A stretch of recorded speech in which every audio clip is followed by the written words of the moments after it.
me gusta, mi cabrón me gusta, me gusta.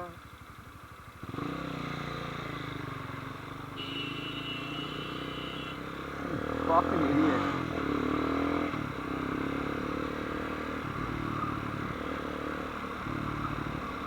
There are ways to ride and ways not to ride. That is a way not to ride.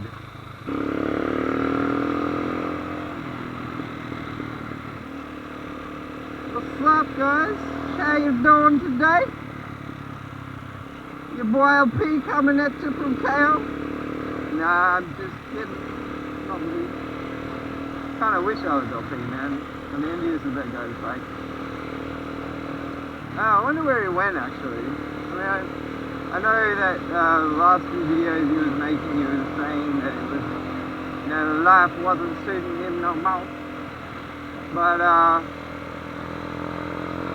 hope he's still riding. It's always nice to see the old hometown, even if I'm watching it from someone else's videos. So, I had a real interesting ride home yesterday. Unfortunately, I didn't get any of it on camera because my battery ran out.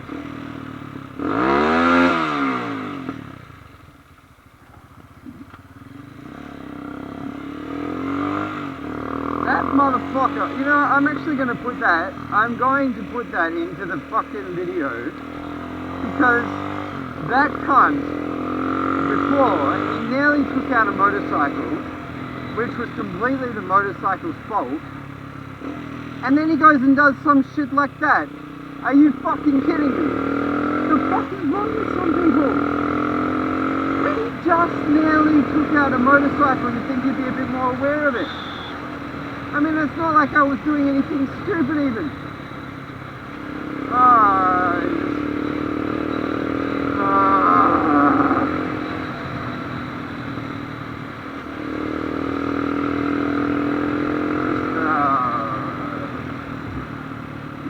Flag, yay! Not.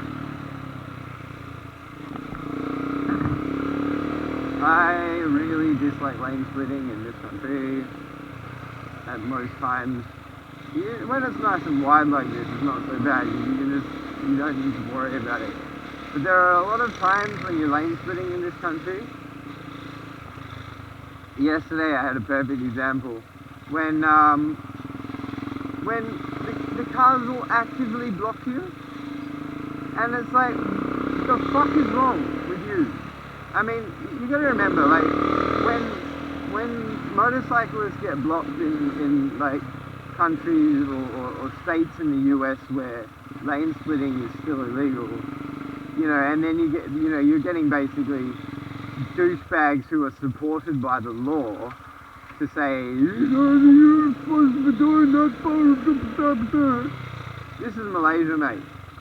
Everybody lane splits here, and if you don't, then you're fucking stupid, because you really do not want to be in a position where you're stuck behind a car in traffic, because a lot of people, and I mean a lot of people over here, when they get stuck in the traffic in the traffic jam, the first thing they do is reach for their phone. There's one example there. You know, they reach for their phone and they start texting and or Facebooking or Instagramming or whatever the fuck it is that these people do on their phones. And I tell you, man, it's a dangerous time to be fucking stuck in traffic. You don't want to be stuck in traffic in this situation. Because, and I guarantee you this, some cunt will come up and hit you from behind. It's actually even happened to me once. I was stopped behind a car in heavy traffic, and then all of a sudden I just see BUH! And this fucking cunt, it actually fucking nudged my back wheel. I mean, honestly, it's like, you're really that much of a douchebag that that you can't fucking car splitting. That you can't just pay attention. I mean, like, yeah, I drive as much as I ride. If, you know, like, obviously because I commute on my bike, I tend to ride a bit more. But you know, it's kind of ridiculous because, like, you can't stop paying attention just because you're in traffic. It's just a perfect way to actually get yourself into an accident. I love this bit. This is actually, believe it or not, this is a 2-lane road with an adjoining lane on the left. But you're getting, sometimes, yeah, like right here, we've got 4 lanes. We've got 4 rows of traffic merging down into 2. Oh, it's funny, man. This is like Malaysia style, man. Malaysia boleh kan. They have this saying over here for anybody who is viewing from a country other than Malaysia. They say Malaysia boleh, Malaysia can, right? The funny thing is that saying has been somewhat perverted because of the corruption in this country. So whenever someone says Malaysia boleh, they're really just saying like, yeah, you can literally do anything in Malaysia. All you need to do is just slide a bit of money. It's kind of fucked. Actually, you know what? Let me tell you guys how bribery works in this country. I found it. Now, also, I'm going to preface this by saying I have never, ever bribed a police officer in this country. Not once.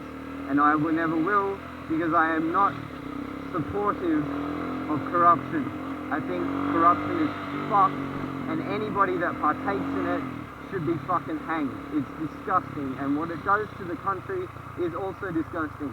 This is such a beautiful country with such beautiful people, and it's fucking destroyed by the corruption. It's disappointing more than anything. So anyway, how do you get or ask for a bribe in Malaysia? Well, you'll be driving or riding or doing whatever you're doing, and you'll come across a roadblock. Roadblocks are usually where they're gonna try and pin you for something. So they'll pull you over.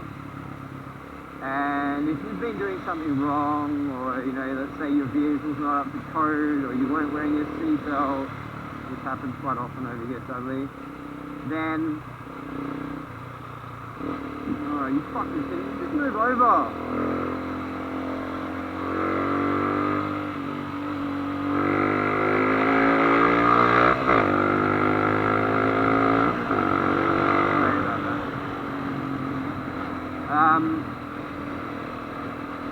So the first thing they'll do is they'll go, naughty, rah, rah, rah, rah, rah. And then they'll say, so how do you want to settle this? So, indicate, then go. Don't fucking do it the other way around, you moron. Anyway, sorry, I keep getting distracted. So they'll say to you, how do you want to settle this? Right? That's essentially that's the question.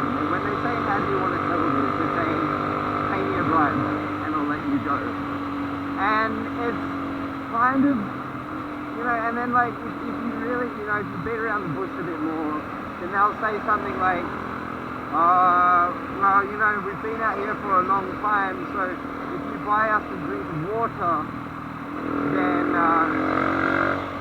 you know, then it's okay, you know, and you can go. And then you gotta ask, then you'd probably ask something like, how much is a bottle of water here? Because, you know, I'm a tourist, I don't know, or something like that. And then they would give you the price. So yeah, it's like this happens all the time. You can't, these days, like, I've been pulled over probably about 5 or 6 times, in Malaysia so far, and every single time it's the same. How do you want to settle? You know, it's like, I feel like screaming at them when they say that. You know, just like going, like, what the fuck is wrong with you? You know, like, why can't you just behave like a normal person? And because the police here get paid a lot of money. Like, we're talking about based on the average wage for somebody in that line, you know, in the public services line of work. The police get paid a lot of money. And yet they still fucking ask for bribes. Because the sad thing is that people in this country don't want to be bothered with paying the fucking the fines. You know, because when you're gonna pay a fine, you gotta go down to the you gotta go to a police office or a post office or some shit like that. You know, and it's actually to the point where if you get pulled over by the police and they ask you for a bribe, and you say to them, no, I'm not going to pay you a bribe, they let you go anyway, because they can't be bothered writing you a fucking ticket. That's the worst part about it. What the fuck is going on there? Like,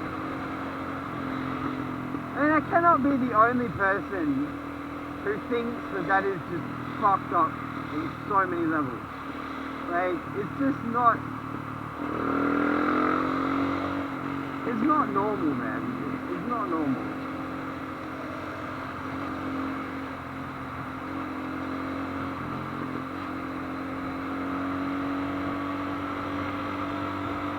I'm still indicating. I hate that. I hate that. Like, it's one thing, because I get so pissed off at people for not indicating. And then it's so annoying when you're on a motorcycle because you can't see or hear your indicator most times. You actually have to be looking at your instrument cluster like that, and you go, oh shit, it's still indicating. And it's like, I think that indicator was probably on since I got on the highway.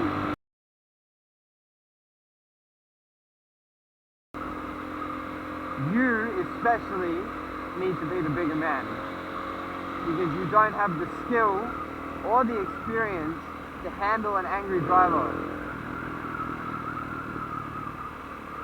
I do plan on doing a video on how to defend yourself against an angry driver, which I'm hoping to enlist the help of one of my driving friends to show you where you should position yourself on the road and what you should do. Because I still see it a lot. Like, it's the interesting thing about motovlogging being such a popular thing now, because you can see different people's riding styles and the way that they do things. And it's actually helped me to correct a lot of the mistakes that I make while riding my motorcycle. You know, small things that you don't notice, or that you wouldn't consider to be, you know, that you wouldn't consider to be dangerous until you realize actually what it looks like from someone else's perspective. Running red. There's been a fucking problem with that lately. Running red lights, man. So anyway, have a good one, guys, and I will see you next time.